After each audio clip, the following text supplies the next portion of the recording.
La Torah, les mitzvot, c'est l'antidépresseur.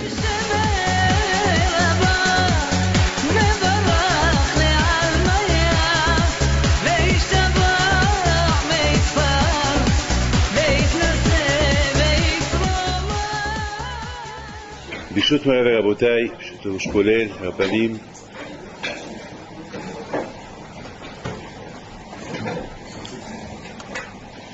ça fait longtemps que je ne vous ai pas parlé.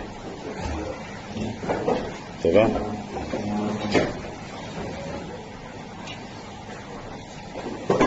C'est bien. Alors, de les parachutes que nous avons lus ces derniers temps, moi toujours je les appelle les parachutes de l'été. C'est incroyable que on vit les saisons avec les parachutes. On vit les saisons, surtout lorsque on part tout le temps, on fait beaucoup de cours de Torah sur la même paracha, les sujets, on les vit. Par exemple, on sait c'est comme parachat Be'alotra, on sait c'est comme parachat Nassau, on sait que chaque paracha de quoi elle parle. Il y a des choses, des limoudim à faire. Il y a une chose que vous devez tous savoir, que chaque paracha et les problèmes de la paracha et les cours et les problèmes et les commentaires des problèmes de la paracha, et à nous d'apprendre. C'est-à-dire, c'est pas que je lis l'histoire de ce qui s'est passé avant, c'est avant. C'est l'histoire d'avant et c'est l'histoire de maintenant. C'est l'histoire d'avant, mais c'est l'histoire aussi que ce qui s'est passé, et ça peut arriver. Hashim Ishmor, quelqu'un qui ne respecte pas Shvirit, celui qui ne respecte pas la Shemitah en Israël, et bien là, Hashim Ishmor, à la fin, il deviendra pauvre, il vendra tout, et il finira même à vendre sa fille. Alors avant qu'il vende sa fille, qu'il réfléchit pourquoi il a tous ces problèmes. Hashim Ishmor, qu'il a quelqu'un qu'il a pour la lèpre à l'époque, et il va chez le Kohen. Imaginez-vous, il dit, Rav Michael Lefkovitch, il dit, imaginez-vous un gadolador qui va aller chez un petit Kohen. Un gadolador. Il va lui dire, dis-moi c'est quoi ça? Il va lui dire, c'est la lèpre. Vous imaginez c'est quoi un gadolador? Imaginez-vous Rav Shach, Léavdil, Hassi Hayla, Rabbi Haim Pinto, Rabbi Shimon Bar Yochai, qu'il a un petit kétem, qu'il a une petite tache de lèpre. Il ne peut pas aller chez le médecin. Il faut qu'il va chez le Kohen. Un petit Kohen. Vous voyez, c'est quoi ça? Un bisayon, un Gehinnam de Olamazé. C'est un Gehinnam, c'est un bisayon, ça. C'est un grand bisayon. C'est un grand bisayon. Mais justement, c'est ça qui va lui faire penser. Et le Kohen, qu'est-ce qu'il va lui dire? Eh bien, le Kohen va lui dire, il faut que tu t'enfermes pendant 7 jours. Et ces 7 jours-là, il va réfléchir. Ouais! C'est un tzaddik, c'est un gadolador, mais si Hachim lui a apporté la lèpre, c'est qu'il y a une raison. Parce qu'il est gadolador, parce qu'il est grand, donc il n'a pas le temps de penser. Il croit que toujours il est gadolador. Attends, mais Hachim t'a pas apporté cette lèpre pour rien. Il y a une raison. Il faut que tu vas demander. Il faut que tu réfléchis. Pourquoi tu as eu ça? Donc ça veut dire que il faut réfléchir. C'est-à-dire que si tu as la tsarat, si quelqu'un lui arrive un problème, il faut qu'il... Vous savez, hier, j'étais à Anvers. Il y a une femme qui descend. Une femme, elle me dit, j'habite dans l'immeuble. Et la pauvre, elle a perdu sa fille il y a 1 mois. Elle a 1 an et demi. Elle est tombée du 4e étage. La fenêtre était ouverte. Elle jouait sur le canapé. Elle s'est assise, elle jouait. Non, elle s'est pas assise parce qu'elle a 1 an et demi. Et le canapé il est un peu haut. Et son frère jouait avec elle. Il l'a poussée, elle est tombée. Elle est morte d'abord. Alors Paul hier, il me dit, s'il m'est arrivé ça, c'est qu'il doit avoir une raison. Peut-être j'ai pas bien fait Tarat Mishpaha. Peut-être j'ai pas fait. Aide-moi. Pourquoi j'ai eu ça? D'accord. Ben, après je suis parti, parce que là-bas où j'ai reçu les gens, je suis parti par la fenêtre et j'ai vu les 5 étages. Il me dit, Adolphe Frox, il me dit, Abbi David, lorsqu'on a entendu le cri, je suis sorti par le balcon et j'ai vu la petite. Alors vous savez qu'est-ce que je lui ai dit?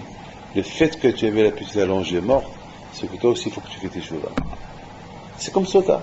Alors, Sota Bikilkola, celui qui voit Sota, celui qui voit comment faire une femme Sota, celui qui voit comment une femme que son mari l'a suspect, si elle a trompé ou pas, alors qu'est-ce qu'on fait? Alors le Kohen Gadol et le Kohanim, il y avait un procédure à faire. Mais ce qui est important pour vous de savoir, c'est que la Gemara dit, alors si nous, on est que des spectateurs, nous on se trouve au Mikdash, et on voit un Kohen qui est en train de donner à une femme qui a trompé son mari un mashké. Il lui donne une boisson. Il lui dit, tu la bois. Si tu n'as rien fait, tu restes vivante. Et si tu as fait quelque chose, Hachim Ishmo, il va t'arriver quelque chose. Ah, moi, je suis qu'un spectateur. Moi, j'étais de passage. J'ai pris un sacrifice. J'ai pris un sacrifice. Je ne suis pas parti là-bas pour... Et je vois ça. Alors, et ce tabi qu'il cola, il faut à ce moment. Il ne faut pas qu'il boive du vin. Pourquoi? Parce que le vin, il chauffe. Le vin, il chauffe la tête. Et lorsqu'on boit beaucoup de vin, il y a ni ouf. On pense à des bêtises. On pense à des femmes. Et cette femme-là, elle a été arrêtée parce qu'elle a fait une avera. Alors, ça veut dire que finalement, la Torah, elle nous donne des conseils. Lorsqu'il y a un problème, tu vois un problème, tu entends un problème, il y a quelque chose, il faut que tu réfléchis. Il faut que je t'appelle Hezbo Nefesh. Il faut bien Hezbo Nefesh. Alors, je vous pose une question. Une belle question. Je pose une question. Pourquoi une femme, il y a un suspect. Le mari, il suspect sa femme. Il suspect il a vu rentrer avec un homme dans un hôtel. Et après quelques secondes, elle sort, je sais pas, et il a des doutes. Peut-être qu'il a trompé, il n'a pas trompé. Il ne peut pas vivre. Alors là, le Cohen lui dit, écoute, monsieur le Cohen, j'ai vu, voilà, je t'ai averti une fois, 2 fois, et encore, je l'ai vu avec ce monsieur, le même monsieur, il est rentré dans un endroit, etc., et s'est caché avec lui là-bas. Et le Cohen l'appelle la femme, et la femme lui dit, elle jure qu'elle n'a rien fait, Hashu Shalom, et elle regarde son mari, et il dit à son mari, t'as pas honte, comment je suis ta femme, tu n'as pas honte de me dire ça. Elle s'énerve. Et le mari lui dit, écoute, t'as beau t'énerver, moi, je pense que tu m'as trompé. Alors, qu'est-ce qu'on lui fait? Alors, on lui donne à boire l'eau où il y a le nom d'Hachem. On va diluer le nom d'Hachem dans un verre d'eau et il lui donne à boire. Si elle n'a rien fait, si elle est moche, elle va être belle. Si elle n'a pas d'enfants, elle aura des enfants. Si elle est pauvre, elle sera riche. Et si là, elle a fait quelque chose, elle va crever sur place. Et bon, ouais. Moi, j'ai posé une question bête. Pas bête et pas bête. Bête si on veut, mais pas bête si on veut pas. Un homme qui pense que sa femme l'a trompé, qui crève. Elle lui dit, j'ai rien fait. Pourquoi quand je vais au khou? Attends, j'ai mon droit. Attends, tu es fou. Va chez un psychiatre, va chez un psychologue. Tu penses que je t'ai trompé. Je t'ai pas trompé. Il n'y a pas d'Eidim. Il n'y a pas d'Eidim qu'ils ont vu que, s'il y a des Eidim, je comprends, que cette femme-là, peut-être, c'est des témoins que cette femme elle est rentrée, elle a été célibataire longtemps, c'est un problème. Et s'il n'y a pas de témoin, et lui il croit, ben tu crois. Mais boule, tu es fou. Non, la Torah, elle lui fait passer la Torah, elle prend en compte, en considération les paroles de l'homme, et on va dire à l'homme, oui, tu as raison. Pourquoi il a raison? Quelle raison qu'il a raison? Il pense que sa femme elle a trompé, elle dit qu'elle n'a pas trompé. Ça y est. Pourquoi on va le croire à lui et pas à elle? Beaucoup des fois la femme on la croit, oui ou pas? On la croit dans Nida, on la croit dans la Issa, on la croit dans la Halla, on la croit dans la Kashrut, on la croit. Hakem Isha Bihiskata, elle a une Hazaka, on la croit si on la croit pas. Il y a certaines histoires qu'on la croit pas, mais en général, la femme, on la croit. Et là, pourquoi on la croit pas? Elle te dit que j'ai rien fait. C'est des idim, c'est des témoins qui l'ont rentré, elle a fait une abera, mais là, il n'y a pas de témoin, il n'y a rien du tout. Là, Mistatra, et c'est caché. Regardez peut-être comment la Torah, elle est logique, elle est bien. Comment la Torah, elle préserve. Mais avant que je réponde à cette question-là, je voudrais aujourd'hui regarder la paracha de Korah.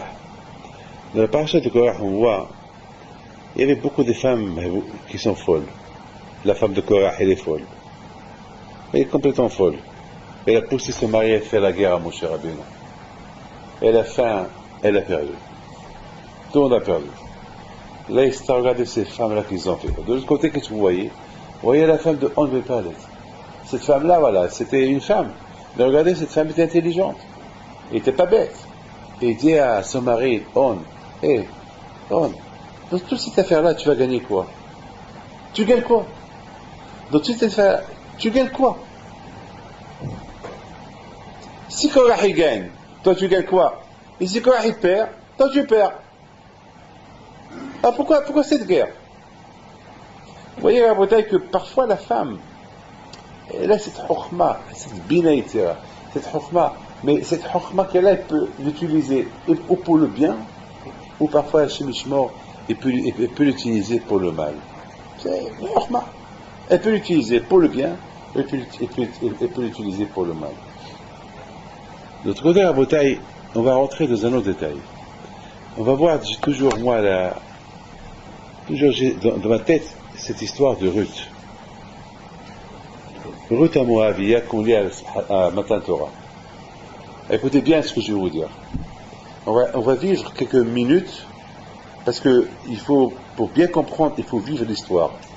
Parce que vous savez, moi, à Shabbat, j'étais en train de lire une stira de le Rambam. Maman, c'est une stira de le Rambam. Que d'un côté le Rambam il dit une chose, et de l'autre côté le Rambam il dit autre chose. Et maman, c'est une stira Atsuma. Et tout le monde est sorti B'Tzar Iyon, Mahal Hinour, il est resté B'Tzar Iyon.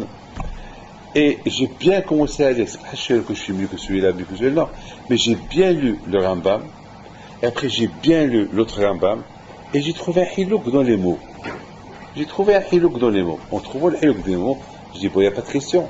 Ici, il parle de ça, ici, il parle de ça. Donc le Rambam, il est super, il est bien.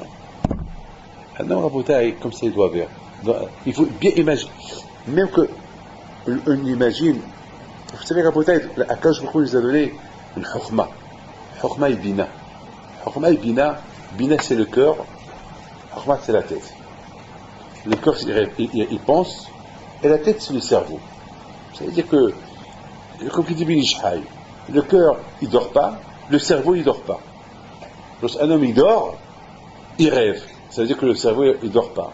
Lorsqu'un homme, il dort, le cœur, il continue. Anish, il avait des BS. Ça veut dire que les deux membres, ils ne dorment jamais. Le cœur et le cerveau. Donc, Baruch Hashem, le corps et le cerveau qui sont là, qui nous aident à progresser pour être un peu évidagé. Ce qui manque est bien réfléchir. Ah, maintenant voilà. Je vois 3 hommes qui arrivent à Moab. Oui ou pas? Ils vont rencontrer 2 filles. Je ne sais pas qui a fait le chidour. Je ne rentre pas dans les détails. Et c'est Elimelech, Naomi, les 2 enfants, 2 tzadikim. Mahlon, qui est encore, qui est Mahlon, deux grands tzadikim, Minastam, ils ont converti. Parce qu'à l'époque, c'est pas comme aujourd'hui, il fallait chez Bédi, tout ça. À l'époque, celui qui veut se convertir, il se convertit. Les protes de Rédine, c'était vite fait, les gens se convertissaient tchic-tchac. C'est comme ça à l'époque. Aujourd'hui, la halakha est un peu stricte, mais à l'époque, les gens combattaient. Batia est parti, Rachidi est parti les Gaïa. Avec qui? Quel Bédine elle avait? Wallo. Halakha, les Hot Bigile Betabia. Il est parti se tremper, et voilà son guillot. Il a fait une guillotte elle-même. Et là, qui parle là, on voilà. Je ne vais pas rentrer dans les détails. Écoutez bien. Voilà, Rabotaï, ils se marient, et voilà, un jour, les deux sont morts. Les deux maris sont morts. Et qu'est-ce qui se passe? Il se passe que maintenant, Naomi, elle va retourner chez elle. Qu'est-ce qu'elle a à faire? Elle a entendu qu'en Israël, ça va, pour Hachem, il n'y a pas de problème. Elle retourne chez elle. Et eux aussi retournent avec elle. En général, les belles-filles, ils n'aiment pas la belle-mère, ou pas. Et là, on voit que ces deux belles-filles, même que le mari est mort, eux, ils sont restés attachés à la belle-mère. Ça veut dire que c'était une belle belle-mère avec ses belles-filles. Ça veut dire que Bémet, il adorait. À tel point que c'est écrit, lorsqu'elle leur a dit, je vais retourner chez moi, et les deux ont commencé à pleurer. Une belle-fille qu'elle pleure, qui ne veut pas quitter sa belle-mère. Ils lui disent, non, on veut partir avec toi. Et voilà, la belle-mère, la dit, non, elle insiste, non. Bon, qu'est-ce qui se passe? Il se passe que Ofra, elle dit, bon, va t'aider, elle arrête, elle embrasse encore sa belle-mère, elle s'en va. Alors maintenant, Naomi regarde Ruth, et toi, qu'est-ce que tu fais? Non. Elle a juré, ton Dieu, c'est mon Dieu, ton peuple, c'est mon peuple, là où tu vas, je te suis, et il n'y a que la mort qui va me séparer de toi. Et elle a commencé à pleurer, elle a insisté, et Naomi, elle dit, bon, allez, viens, mais tu sais, chez moi, c'est pauvre, hein. Non, j'ai rien te donné.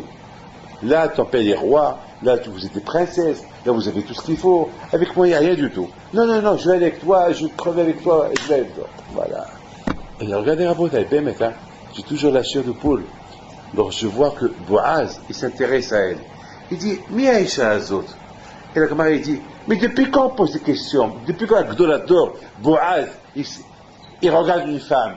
Qui c'est cette femme-là? Mais depuis quand il s'intéresse? Boaz, c'était Rosh Sanhedrin. Parce qu'elle a vu la tsniout de Ruth. Jamais s'est penchée. Toujours, elle s'abaissait pour prendre les choses. Aujourd'hui, les femmes, ils s'abaissent, c'est pas tsniout. Mais elle a baissé ses pieds pour côté tsniout. C'est extraordinaire. Ça veut dire que Ruth, c'était une tzadékette. Oui ou pas? Voilà mon histoire. Je vous pose une question. Comment Ofra, qu'elle a grandi avec Naomi, et qu'elle était prête à partir avec elle, comment est-ce possible qu'à la fin, elle fait demi-tour? Mais comment est-ce possible? Moi, je n'avais pas à croire. Attends, deux sœurs, ils ont reçu la même éducation au séminaire de Naomi. Les deux, ils l'ont suivi. Les deux, ils sont prêts à partir avec elle. Et soudainement, il continue le chemin avec Naomi, et l'autre, elle retourne à Moab, elle se marie avec un goy, et elle a eu Goliath. Comment est-ce, moi je n'arrive pas, je comprends pas comment est-ce possible. Je comprends pas. Ça veut dire que il y a quelque chose de alors Ruth, elle maintient, elle continue avec Naomi, et Ofra, elle se retourne. 100%, moi je suis pas bête, hein, 100% Ruth était choquée. Elle s'arrête, elle se retourne, elle regarde sa soeur. Ofra, qu'est-ce qui se passe? Où tu vas? T'as oublié, tu t'es marié avec un juif? T'as oublié, c'est ta belle-mère, Naomi? Qu'est-ce qui se passe? Mais Ofra lui dit, il lui fait un geste. C'est quoi ce geste-là? C'est écrit dans Ruth que les deux ils ont pleuré. Ils ont pleuré de cette séparation. Ça veut dire, elle pleure. Elle sait le drame qui va se passer maintenant. Qu'est-ce qui se passe? Je ne sais pas si je vous ai raconté une histoire que j'ai racontée à Shavuot, puis je vous la raconte. Hein. Et là, vous allez faire un bon Hijra Nefesh chez vous. Et moi avec vous. La veille de Shavuot, il vient chez moi après chez l'Ikers. Il vient chez moi un jeune Un jeune que j'ai envoyé à la yeshiva, un jeune que j'étais son sandak, un jeune qui a fait la yeshiva dans une belle yeshiva en Israël, je ne peux pas vous dire quelle yeshiva. Un jeune qui s'est marié, je l'ai marié.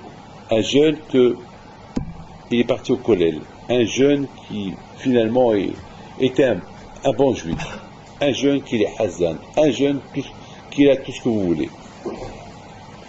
Et voilà, la bouteille vient chez moi le vendredi, la veille de Shavuot. Il me dit, Rabbi David, j'ai un grand problème. J'ai lequel? Il m'a dit, j'ai des problèmes de Parnassa, et maintenant, j'ai trouvé un bon travail avec l'Académie française. Et ils ont découvert que j'ai une super voix, et que je peux faire des concerts, et gagner plein d'argent, et on m'a donné déjà un gros chèque. J'ai dit, attends, mais toi, mais toi, tu vas Yeshiva, toi. Mais toi, attends, tu te vois, toi, mais t'es fou, quoi. Il m'a dit, je sais, mais... Je lui dis, vous savez, dans mon bureau, j'ai un Echal. Je lui dis, lève-toi. Ouvre le Echal. Il ouvre le Echal. Je l'embrasse. Il l'embrasse, il me regarde. Je crois que tu n'es pas un Echal Mitragesh. T'as pas de sentiments. Il y a des gens qui ont certains temps, ils pleurent. Toi, je vois que tu es pâle, tu es brave. Je suis froid. Hamimout, ça fait Torah. Mais, comme ça, tu vois. Et demain, c'est Shavuot. T'as perdu tout. T'es froid. Mais, en chantant avec, il y a des femmes. Je sais. J'ai déjà fait quelques émissions et pour s'entraîner, on chante, on danse. J'apprends à danser avec des femmes mal habillées. Toi, Avrer, Bahou Yeshiva, de bonne famille, la veille de Shavuot, demain c'est Shavuot, demain c'est Matan Torah. Demain c'est Matan Torah. Matan Torah demain. Mais qu'est-ce qui se passe? Je sais. Bien sûr, je lui ai parlé. Et après que je lui ai parlé, je lui ai dit, j'espère que tu as changé d'avis parce que mon fils, le fait que tu es venu me voir aujourd'hui, tu aurais pu ne pas venir me voir, mais si tu es venu me voir aujourd'hui, c'est que le zéro de la Torah que tu as étudié à la yeshiva est mis dans ta tête que tu viens me voir. Sinon, tu ne serais pas venu me voir. Alors voilà, on t'a donné une chance. Alors tu vas écouter, tu ne vas pas y aller. Bouheshon, cette femme-là qui a perdu son fils hier, ce mois-là, la première chose, réaction, Heshbon. Elle vient me demander à Rabbi David, pourquoi mon bébé est tombé de 4 étages? Pourquoi?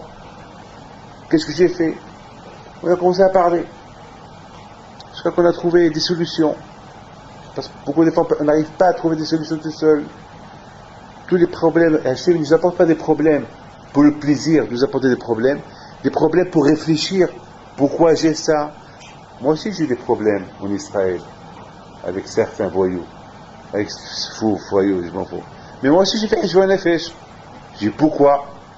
Peut-être j'ai fait ça, peut-être ça, peut-être ça, peut-être ça. Et j'essaie de trouver des raisons. J'essaye. Bon, Heshbon, il faut réfléchir pourquoi.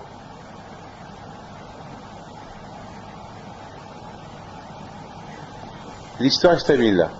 Maintenant, ma question à vous, comment est-ce possible qu'il t'est arrivé ça? Dans la Bretagne, il faut savoir une chose. Beaucoup de fois, on peut croire qu'on est dans le chemin d'Hachem. Beaucoup de fois, on peut croire qu'on est super. Beaucoup de fois, on peut croire qu'on est... Oui, c'est vrai, on met Tchilin, Rashi, Rabbinutam, on vient à la Yeshiva, on vient prier. Kokora! Bien, Korah, tu croyais qu'il était un grand prophète. Korah, il disait, si mon petit-fils Shmuel, on le compare à Moshe Aaron, alors moi qui est grand-père. Alhamar. Lui, c'est lui, toi, c'est toi. Tu ne peux pas te comparer à lui. Déjà, le fait que tu te compares à lui, et tu dis que c'est mieux que lui, c'est Al-Gava. Si Si déjà tu dis, si mon petit-fils, il est comme Moshe Aaron, alors moi qui est grand-père, si déjà tu fais ce Kalva Homer, si tu penses déjà comme ça, c'est que tu es zéro, c'est de la Gahava. Et pourquoi ton petit-fils, on le compare comme Moshe Aaron? Parce qu'il était anav, parce qu'il était humble, parce qu'il, comme qu'il a dit lui-même, Shmuel Hanavi lui-même, il a dit une fois, il a dit, est-ce un jour j'ai dérangé un juif? Est-ce un jour j'ai dit à un juif, apporte-moi quelque chose? Jamais Shmuel Hanavi, il a dérangé un juif. Jamais il a dit à quelqu'un, apporte-moi un livre. Jamais il a dit à quelqu'un, fais-moi une course. Et s'il utilisait quelqu'un, il le paye. C'est l'ordre que j'ai reçu de mon père. Jamais utiliser un juif. Bémet, hein?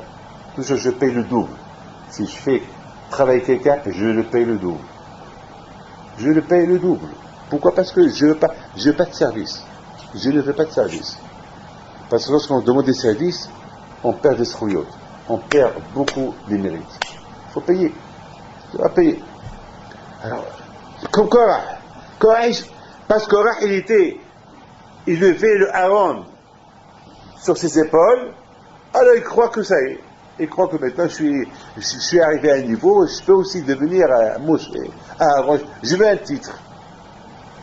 C'est-à-dire que Korah, il a fait une guerre en croyant qu'il était plus fort que Shmuel Hanavi. Vous vous rendez compte de ça? Il fait la guerre à Moshe Rabbeinu, il fait la guerre à Aaron, il fait Mahloket, il fait les guerres, il brûle. En plus, il croit qu'il est tzaddik. Beaucoup de fois on peut se tromper. Comme ce monsieur-là. Il a fait la yeshiva, il a fait tout ce que vous voulez, mais au moment du Nisayon, au moment de l'épreuve, il est tombé. Beaucoup de fois, nous-mêmes, on se croit qu'on est bien, chez Avrer, chez Talil Haram, chez Rabbi David, chez ça, et beaucoup de fois dans l'épreuve, on remarque, on découvre qu'on est zéro, qu'on n'a rien du tout. Mais tout ça, c'est avec Cheshbon Nefesh. Lorsqu'on fait un bilan, c'est là qu'on peut savoir si on est bien ou pas. Mais si il n'y a pas de bilan, on est toujours, c'est pour ça que le Moussa, il est super, le Moussa. Le Moussa, il aide. Le Moussa, il te met sur la marche. Le Moussa, même seul chez vous à la maison, prenez un livre de Messilat Yesharim, prenez un livre, je ne sais pas, de Hassidout, prenez un livre, je ne sais pas moi, de quel livre, lisez un peu, lisez les histoires des tzadikim. Une fois, il y a l'Opi, une fois à la Shalom, ou lui, ou un autre, une fois, je crois que c'est la Michael Elfkovitch à la Shalom. Une fois, il descend au Beth Midrash, au milieu de la nuit, il voit un qui étudie, crier, maman, tu vois un, 2 heures du matin en train de crier, en train d'étudier, c'est super.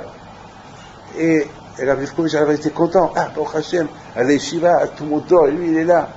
Et voilà, il voit une femme qui rentre, une voisine. Et il dit, ça vous dérange pas, mes enfants, ils n'arrivent pas à dormir.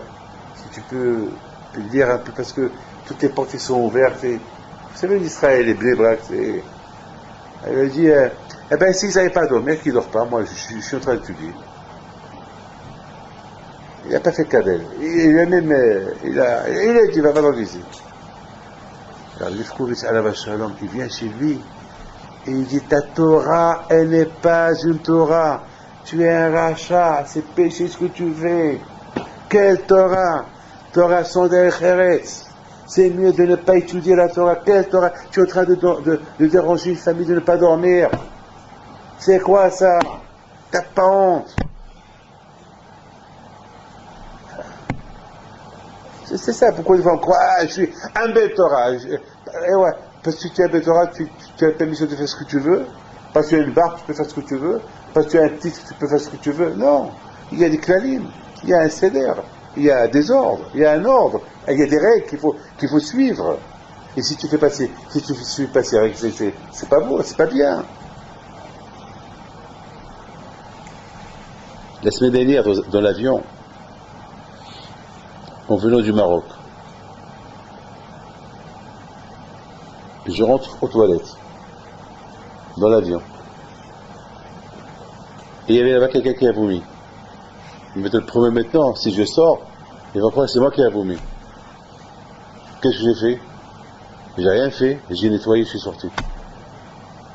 J'ai tout nettoyé, presque j'ai vomi. Presque j'ai vomi. J'ai tout nettoyé, j'ai rendu plus propre que c'était lorsqu'on est rentré dans l'avion, et j'ai quitté et je suis sorti tout de suite. Pourquoi? Parce que celui qui rentre derrière moi, il va dire que c'est moi qui l'ai fait. C'est la 4e ou 5e fois que ça m'arrive. Pourquoi? Parce que Hil Hashem, ça ne pardonne pas. Hashem pardonne tout, pas Hil Hashem. Hil Hashem, ça ne se pardonne pas. Tu as une barre, tu es juif, tu as des péotes, tu es juif, ils vont dire que c'est toi qui as fait ça, c'est grave. C'est Hil Hashem. Toujours réfléchir avant de faire la chose. La bataille, ce Bahour-là, ce monsieur-là, qui est arrivé, ce qui est arrivé, c'est vrai, il était à la yeshiva, c'est vrai, mais c'était quoi? C'était que la façade, il n'a pas acquis à la yeshiva, la Hatchamayim Pnimit. Parce que la yeshiva, a priori la yeshiva, c'est, on étudie la Torah, les mitot, Moussar, on devient quelque part un bout, un hélek de la Torah, la yeshiva. Au collège, on devient un hélek de la Torah. Mais on ne peut pas se séparer, on ne peut pas être, le livre c'est le livre, moi c'est moi. Non! Lorsqu'on est au collège ou à la yeshiva, on devient partie du livre, partie de la Torah. Tu ne peux pas dire, mon livre, c'est pour ça qu'on dit, oh habouta ou mitouta. Ça veut dire, est-ce que habouta, c'est ibour, c'est collé. Je suis collé. Ça veut dire que deux qui sont en train d'étudier, ils sont collés, c'est un, c'est pas deux. C'est pas un qui va faire honte à l'autre. Non, c'est deux, c'est une seule personne. Habouta, c'est un ibour. De même, un homme qui est à l'échelle, c'est ibour. C'est-à-dire on est comme une famille unie. Comme une famille unie. Alors le livre et la Torah, c'est une union. C'est pas moi, c'est David Pinto, la Torah, c'est la Torah, et je l'étudie, mais je reste ce que je suis. Non, ça marche pas comme ça. L'étude de la Torah, ça doit être que tu vas devenir mithabber la Torah. Être collé à la Torah et devenir partie de la Torah. Donc, malheureusement, ce Bahour-là, il a fait une différence. Il était à la yeshiva.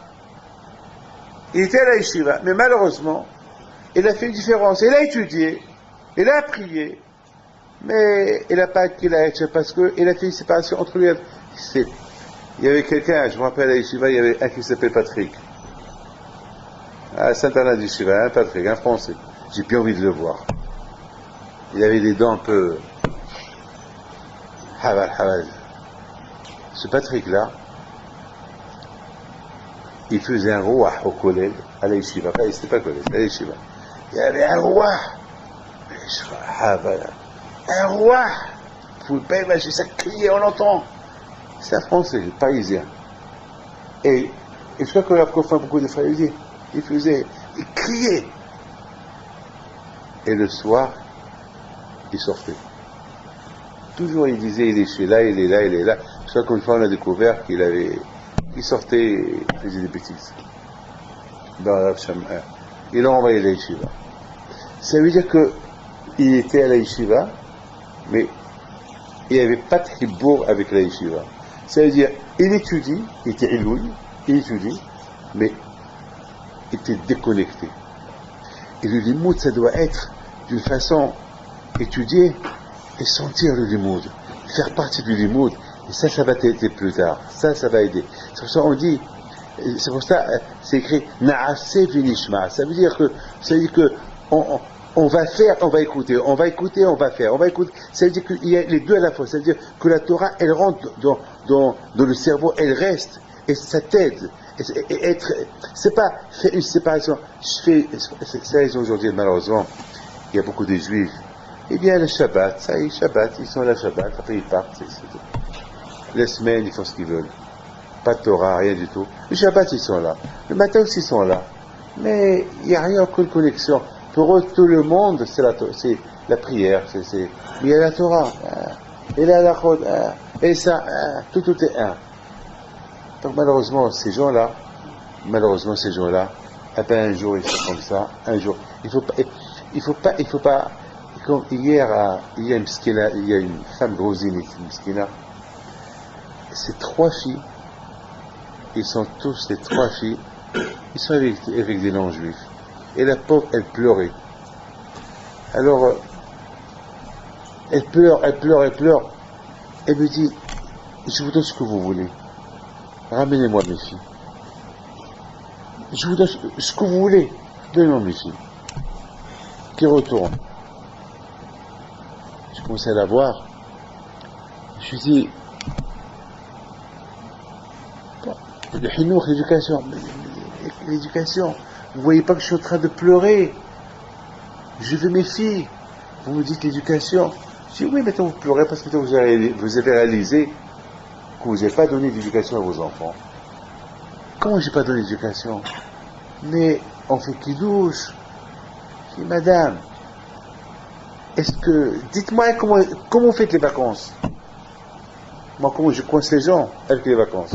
Comment vous faites vos vacances? Dites-moi le programme de vos vacances. Comment vos vacances se sont faites? Eh bien, nos vacances, des vacances comme tout le monde. Des dates comme tout le monde. C'est pas comme tout le monde, c'est pas comme moi. Dis-moi, c'est quoi comme tout le monde? Des vacances, on va, on se repose. On se repose où? Dites-moi, je veux savoir, on se repose où? Et jusqu'à qu'elle a avoué, jusqu'à qu'elle m'a dit, on va là. J'ai dit, c'est ça l'éducation. C'est ça l'éducation. Et qu'est-ce qu'ils mangeaient là-bas? Ben, on faisait attention, on mangeait que du poisson, que des salades. Et ben voilà. Manger que du poisson et des salades, pas cachère, et des vacances, pas cachère. Et qu'est-ce que vous voulez? Qu'est-ce que vous voulez? C'est pas comme ça. L'éducation, ça veut dire, vous avez fait une séparation du judaïsme. C'est-à-dire, je suis juif en faisant ça, mais en faisant ça, je ne veux pas faire ça. Mais c'est pas possible. Lorsque Torah, lorsque Hachem a donné les mitzvot, il a donné tout, le tout. Il faut faire le tout pour être juif. Mais toi, tu as fait une séparation.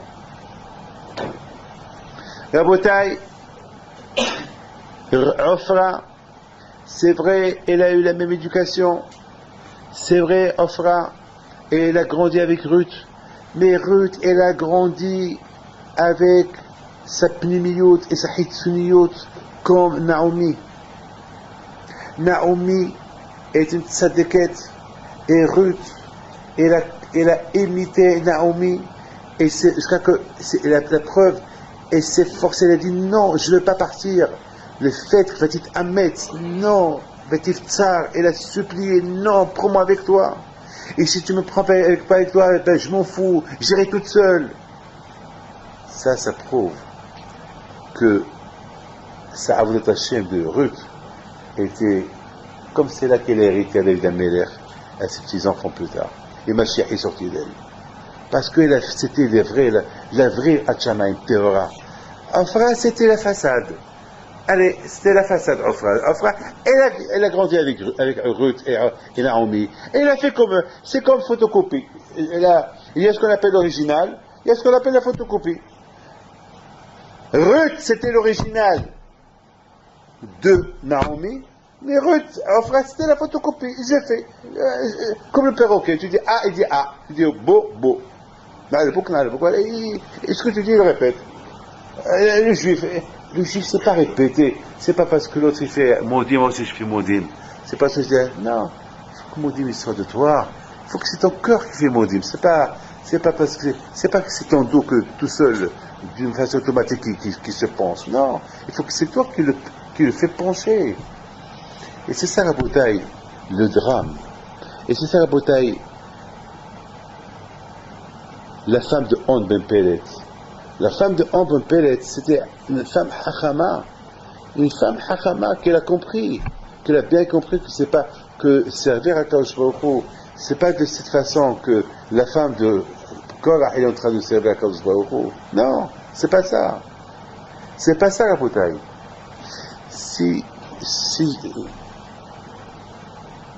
De quoi j'ai commencé à parler? Hazak. Mettons mes amis, je termine avec une phrase.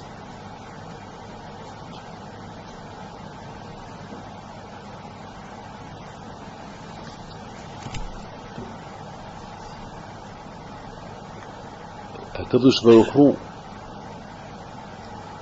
il nous a donné la Torah pour qu'on soit le Baal, que la Torah, il y a On a une ba'alout sur la Torah. Ba'alout, ça veut dire une propriété. Je suis propriétaire. Je suis propriétaire. Alors, je vous en prie, donnez-moi quelques minutes. Après, je vous lâche. C'est quoi un propriétaire? C'est quoi un propriétaire? J'entends pas. Voilà. Propriétaire, c'est-à-dire que c'est à moi. Oui, tu es le Baal Habayit. Tu es le Baal Habayit. Tu es le Baal, tu es le propriétaire. Alors, je vous pose une question. Vous avez un diamant. Il est à vous. Ce diamant-là, il est gros. Il coûte 1 milliard ou plus. Il est à vous, vous êtes le propriétaire. Vous allez le jeter n'importe où. Toute ta vie, elle est là-bas. Tu vas l'aimer. Est-ce que vous allez imaginer ce diamant-là, Stam le mettre sur la table? Jamais. C'est un diamant. C'est ça la Torah. Si David Amelech il dit Anehimadi mi zahav ou mi pazrav. David Amelech il dit prends l'exemple du diamant. Prends la Torah comme exemple. Mais sache que la Torah, elle est mieux que le diamant. Même que tu gardes le diamant, mais la Torah, il faut la garder encore mieux. Pourquoi? Un diamant, tu peux le perdre. Un diamant, un homme, il peut mourir et il va le laisser. Mais la Torah, tu ne vas pas le laisser. La Torah est pas. Donc, ça veut dire que l'homme, il a une ba'alout sur la Torah. Une ba'alout. Donc, on doit faire attention à la Torah. Puisqu'on est ba'alout. On a une ba'alout. Et en plus, c'est un kinyan. On l'a acheté. La Torah est à nous. On est ba'alabayt. C'est un kinyan. On l'a acheté. La Torah, elle s'appelle Shora, elle s'appelle la marchandise. On achète la marchandise. La Torah, on l'a acheté. Donc, puisqu'on l'a acheté, on doit la préserver, on doit la garder, on doit faire attention à la Torah. Une fois, Rabbi Chaim Pito, mon grand-père, sans le faire exprès, il voulait étendre un peu ses pieds, il l'a mis sur la chaise. Et sur la chaise, il y avait là-bas un livre de Rabbi Yoshua Pito, le riche. Et Rabbi Chaim Pito s'est rendu compte qu'il avait son pied sur le livre. Il a pris son shamash, son gabay. Il a dit, prends l'asa, prends le fouet et fouette-moi mon pied. Rabbi, dis, fais ce que je te dis. Fouette-moi mon pied. Il dit, Rabbi, fouette-moi mon pied. Il a pris, il a fouetté jusqu'à que Rabbi Chaim Pito ne pouvait plus. Il a dit, arrête. Il rêve la nuit. Rabbi Yoshua Pito qui lui dit, pourquoi mon fils a fait ça, ce tsara-là? Il dit, comment? J'ai fait un bisayon, la Torah. J'ai mis mon pied sur ton livre. C'est impossible. Regardez, Rabotai, comment le Rabotai, nous, on va marcher. Peut-être un livre va tomber. On va marcher sur le livre. Qu'est-ce qu'on va faire? On va le lever, on va l'embrasser, on va le passer, on va partir. C'est ça l'amour de la Torah. Hein? J'ai ici des euros. Je les ai apportés avec moi d'Anvers. Pourquoi je les ai apportés? Des gens qui n'ont pas de quoi manger. Et les pauvres. Ani et mérodés. Tu m'as mis dans une enveloppe, une pièce. Je les ai gardés comme souvenir. Pour eux, ça c'est Misirot Nefesh. Pour eux, ça c'est la tzedaka. Ils n'ont pas d'argent, les pauvres. Et je les ai pris comme souvenir. Pour que je pense qu'il y a des gens qui n'ont pas à manger. Des gens qui reçoivent la tzedaka. Et de la tzedaka qu'ils te donnent, ils te la donnent. Et ils sont avec la barbe, ils respectent la mitzvot. Et ils disent pas à Hachem pourquoi on a ça. Vous savez ce qu'ils m'ont demandé? Hein? Que nos enfants ils seront dans la Torah. Ils ne m'ont pas demandé d'argent. Ceux-là, c'est les vrais Ba'ali Batim de la Torah. C'est ceux-là les vrais Ba'ali Batim de la Torah. Donc, Rabotai, Akadosh Baruch Hu, il veut que la femme, elle a un srout de le kinyan de la Torah avec son mari. Et c'est la raison, Rabotai, pourquoi on dit que les femmes, lorsque Mashiach va venir, ils vont avoir un grand srout, même qu'ils n'ont pas étudié la Torah, mais ils ont fait participer leur mari à étudier la Torah. Pourquoi? Parce que le mari, il a le ba'alout de la Torah.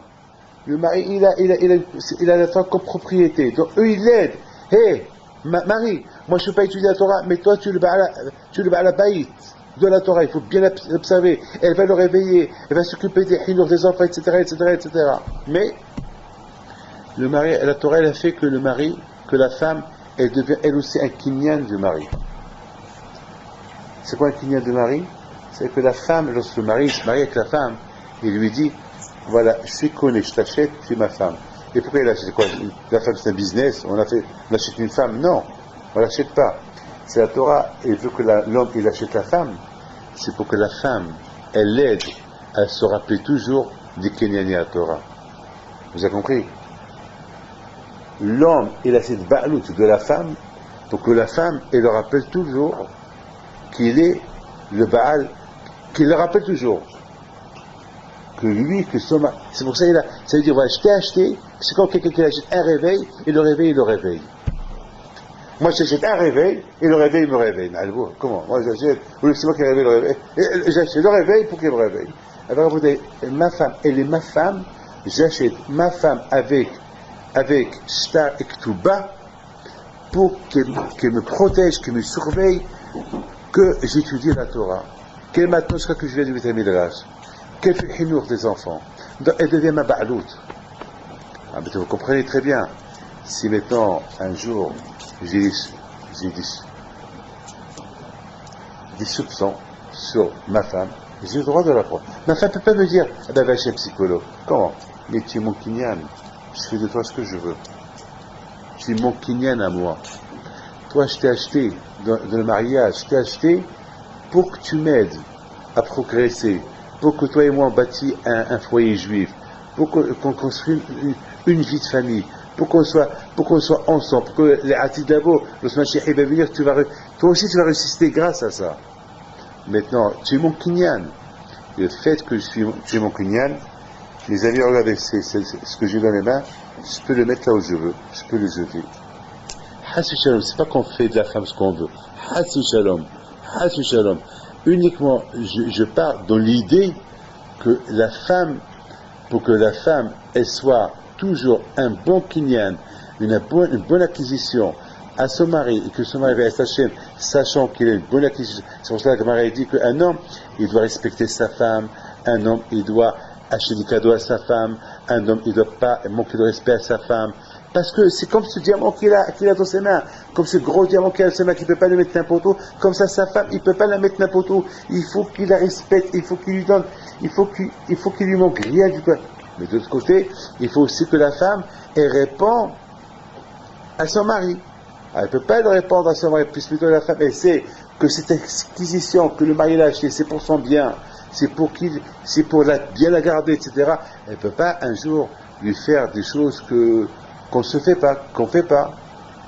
C'est la raison pourquoi, pour ramener le shalom à la maison, si elle a fait quelque chose, alors que Dieu prie, ça veut dire ma'ala de ba'ala, ça veut dire qu'elle a trompé son mari, et alors elle va subir les conséquences. On parle tout ça à l'époque de Beth Amikdash.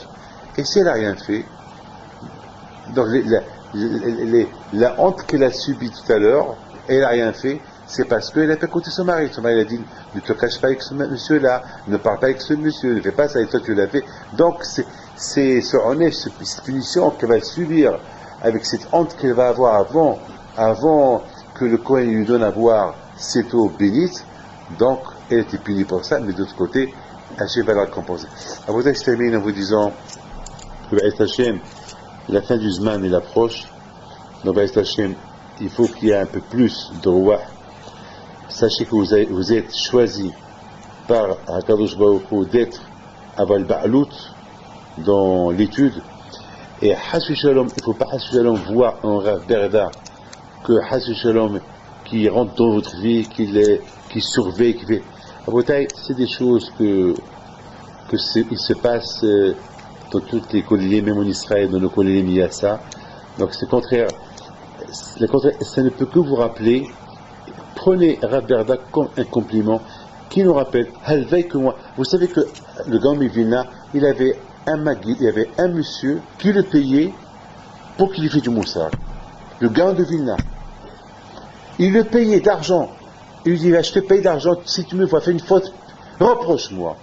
Il ne faut pas voir les reproches comme une insulte. Non, les reproches, c'est eux qui vous rappellent votre ahrayout, votre ba'alout sur la Torah.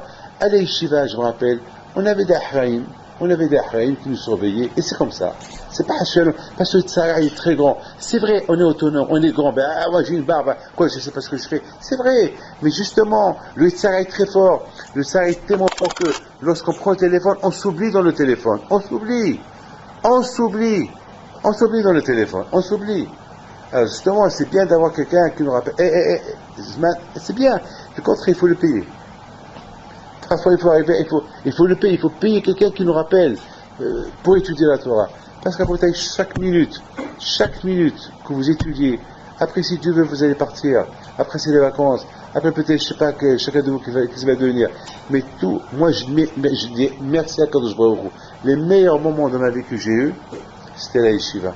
C'est les meilleurs. Après, c'est ce que j'utilise aujourd'hui, c'est comme ça. Mais les meilleurs moments, et vous, les meilleurs moments pour vous, c'est lorsque vous êtes au collège. C'est ces heures-là que vous êtes au collège. C'est pas beaucoup d'heures que vous êtes au collège. Mettez ça bien dans la tête. C'est pas beaucoup d'heures.